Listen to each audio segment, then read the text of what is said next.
Este se denominaba en principio como un impuesto porque eso soportaba todas las cargas fiscales que tiene la persona como dueña de un inmueble privado y es beneficiaria de obras de razón social o obras de infraestructura, las cuales aumentan el patrimonio de la persona como tal, que eso es lo que se denomina valorización. En sentido estricto se denomina contribución especial porque grava como en cuestión de parafiscalidad. ¿Por qué? Porque son personas de un grupo denominado que son las beneficiarias de la valorización, beneficiarias de obras como tales realizadas por entes municipales, entes departamentales o bien sea el caso entes nacionales. Por eso es que este impuesto cumple con dos denominaciones: contribución como un impuesto territorial y contribución como un impuesto nacional, dependiendo del origen de la obra que se esté realizando. Y como hablábamos en temas anteriores, este se denomina contribución especial porque beneficia a solamente a una parte del sector, que son la valorización se recae directamente, según el inciso primero del artículo 317 de la Constitución Política, sobre el inmueble o propiedad que es beneficiaria o que esté directamente afectada por una obra, construcción o una inversión nacional o municipal. Esta la cual implica que va a haber un incremento del valor patrimonial de dicho inmueble. Vamos a tocar expresamente lo que nos interesa para poder hallar la fórmula para medir la valorización de un inmueble, que son los principales efectos que causa un impuesto como tal, que son el hecho generador. El hecho generador, según la Corte, dice que es como tal que se esté construyendo una obra cerca, en mayor o menor grado, a los inmuebles, propiedades que estén delimitados con esa construcción. Esas son las personas que son directamente afectadas, por los cuales el generador es la construcción como tal de una obra de infraestructura de tipo gubernamental. El sujeto activo. El sujeto activo, hay controversia con este tipo de situaciones porque, como bien sabemos, es de parte nacional o de parte territorial. Activo, tenemos tres partes esenciales que pueden servir de sujeto activo dependiendo de la naturaleza de la inversión, los cuales son de tipo nacional, que son representados por el Congreso de la República, de tipo departamental, que son representados por las asambleas, y de tipo municipal, que son representados por el Consejo Municipal. Estos tres, dependiendo del tipo de la inversión, hacen parte del sujeto activo como tal. El sujeto pasivo ya es un poco más confuso porque no sabemos directamente qué inmuebles son afectados por los tipos de inversiones. Entonces, cumplen como sujeto pasivo las personas, los inmuebles como tales, que estén delimitados según la inversión que se vaya a hacer o según la obra que se vaya a hacer, que estén afectados por esa obra. El aumento patrimonial es lo que se denominará como valorización como tal del inmueble. Y la base gravable, según el artículo 338 nos habla de que es aquella base que, dependiendo el valor, el monto total de la inversión, afecta directamente a un grupo denominado inmuebles. Este debe ser repartido de una manera equitativa para así denominar la base de la cual se va a gravar el tipo de impuesto de valorización. ¿Cómo así que hay que determinar cuál va a ser la base?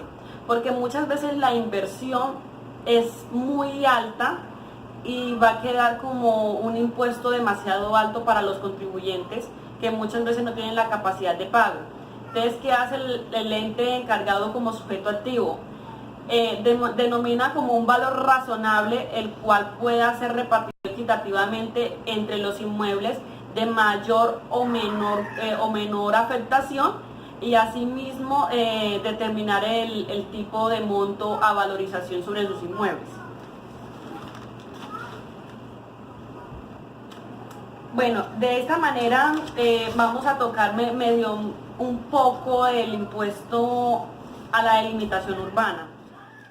Este impuesto es la construcción o remodelación o reparación de un bien inmueble. ¿Cómo así el hecho generador?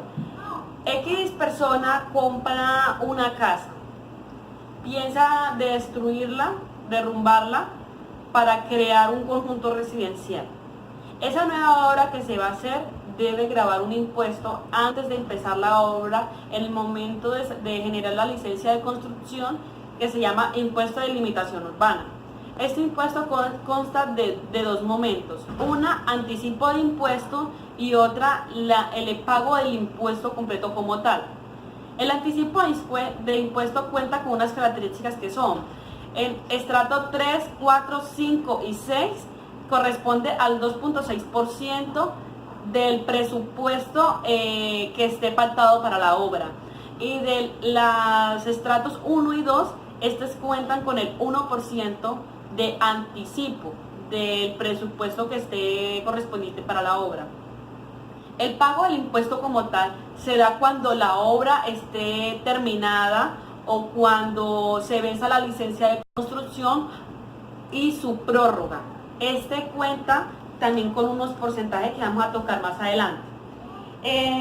Para que cuente con el hecho generador debe tener unas características específicas, que debe tener una licencia urbanística, que sea obra nueva, que sea una ampliación, que sea una adecuación, que sea una remodelación, y que cuente con los permisos necesarios, que cuente con el cumplimiento de la ley necesaria para que se pueda dar esta nueva obra. Hay unas excepciones en este tipo de impuestos que son las siguientes. Vamos a tocar algunos ejemplos para ser más prácticos. Las obras de interés social que sean para los estratos más particulares 1, 2 y 3 son exentos de este impuesto, porque son dineros estatales, los cuales, bien que los estratos 1 y 2 no excedan los topes, que sean ampliaciones que no excedan los 135 salarios mínimos mensuales legales vigentes, que sean, por ejemplo, reestructuraciones de obras dañadas por catástrofes naturales, o que sea por la parte de los terroristas, que sean afectadas por la parte terrorista. Este tipo de ampliaciones, modificaciones, reestructuraciones y construcciones son exentas de ser gravadas por el impuesto a la delimitación urbana. El sujeto activo como tal es el municipio que esté en el momento ejecutando el impuesto de limitación. El sujeto pasivo es aquella persona que vaya a hacer la construcción, que sea el propietario como tal del bien inmueble que se va a modificar. Y el hecho generador es como ya habíamos hablado, es la construcción o la remodelación, la reestructuración, lo que hubiese afectado el bien inmueble. Ese es el hecho generador. Las tarifas ya la habíamos hablado, que cuentan con dos momentos, los cuales que son el anticipo del impuesto y el impuesto como tal. Mejor la tarifa para el impuesto a la delineación urbana. Este corresponde al 3%, salvo el anticipo, que es del 2,6%, pero como estábamos hablando de los estratos 3, 4, 5 y 6. Para los estratos 1 y 2 la tarifa sigue siendo el 1%, salvo al 2.6%. Pero como podemos mirar, eso hay que tener en cuenta las especificaciones que nos trae la normativa, porque si cumple algunos de los requerimientos que explicábamos como exentos, esta construcción y este remodelamiento o lo que se vaya a hacer está como tarifa cero, porque no está obligado a pagar el impuesto como tal. La ley lo exime. ¿Quiénes deben pagar este impuesto? El impuesto lo deben pagar los propietarios de los inmuebles, que te haya sacado su licencia de construcción, que tenga sus papeles al día, que especifique qué se va a hacer en el impuesto de remodelación, construcción nuevamente, lo que se vaya a hacer, y que esté autorizado por, en este caso, el Distrito Capital, la alcaldía de distrito. Sobre el impuesto al registro. Este impuesto se causa cuando se vaya a hacer la inscripción de un acto, un negocio jurídico, una providencia, unos contratos, los cuales sean beneficiarias las personas particulares. Este impuesto dice que debe registrarse ante las cámaras de comercio o ante los instrumentos públicos, pero hay unas exenciones. Por ejemplo, la matrícula mercantil o su renovación, la inscripción del Registro Nacional de Proponentes. Esas son algunas de las exenciones que no están para pagar impuesto al registro. ¿Cuál es la causación y su pago? La causación es simplemente ir a registrar uno de estos actos mencionados anteriormente. Ya eso implica que debe de pagar un porcentaje por impuesto al registro. La tarifa es fijada por la Asamblea Departamental y está de libre albedrío, pero que esté dentro de los rangos establecidos por la ley.